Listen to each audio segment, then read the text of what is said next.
অন্ডালে ভয়াবহ অগ্নিকাণ্ড, সেই ছবি আপনাদের দেখাবো। একেবারে পুড়ে ছাই হয়ে গিয়েছে কাপড়ের দোকান। অন্ডালের ঘটনা, অন্ডালে ভয়াবহ অগ্নিকাণ্ডের ঘটনা, পুড়ে ছাই কাপড়ের দোকান। রীতিমতো এই ঘটনায় চাঞ্চল্য ছড়িয়ে পড়েছে। ঘটনাস্থলে দমকলের দুটি ইঞ্জিন আপনাদের দেখাচ্ছি। কালো ধোঁয়ায় কিন্তু একেবারে ছেয়ে গিয়েছে সেই এলাকা, দাউ দাউ করে চলতে থাকে আগুন।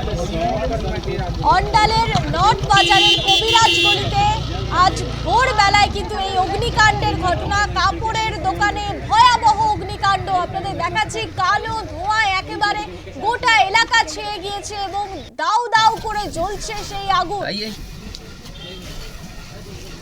ঘটনাস্থলে পৌঁছয় দমকলের দুটি ইঞ্জিন এবং পরিস্থিতি নিয়ন্ত্রণে আনার চেষ্টা চালায় দমকল। আগুনের তীব্রতা এতটাই বেশি ছিল যে দমকল কর্মীদের যথেষ্ট বেগ পেতে হয় বলে সূত্র মারফত খবর পাওয়া যাচ্ছে। স্থানীয় বাসিন্দারা জানান ভোর 4টে নাগাদ তারা এই আগুন দেখতে পান এবং কিভাবে আগুন লাগলো তা এখনো পর্যন্ত স্পষ্ট নয়।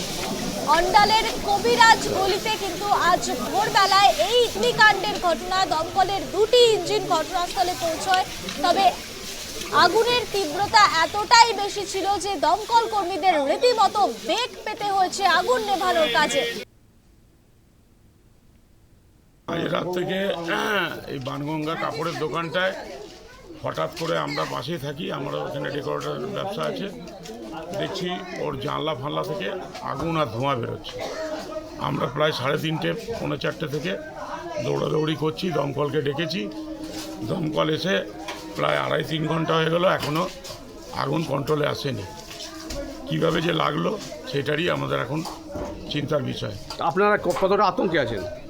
আমরা পুরো আতঙ্কে আছি। কি আমার পাশেই সমস্ত কিছু ওই ডেকোরেটার্সের যে সামান জিনিসপত্র আছে সেইগুলোর নিয়ে চিন্তা আছে। পাশের বাড়ি একদম লাগোয়া লাগোয়া ঘর আছে, ওইখান থেকে যদি কোনো আগুন লেগে যায় তাহলে আশেপাশের ঘরেও আগুন ছড়িয়ে যায়। কি মনে হচ্ছে আগুনটা কি? আগুনটা ভেতরে এরা তো বন্ধ করে চলে গেছিলো রাত্রে, শাটার বন্ধ ছিল, সব ছিল। ভেতরে কি করে আগুন লাগলো, কেউ বলছে শর্ট সার্কিট, কেউ বলছে কেউ করে দিয়েছে। এখন এটা এই মুহূর্তে বলা খুব অসম্ভব।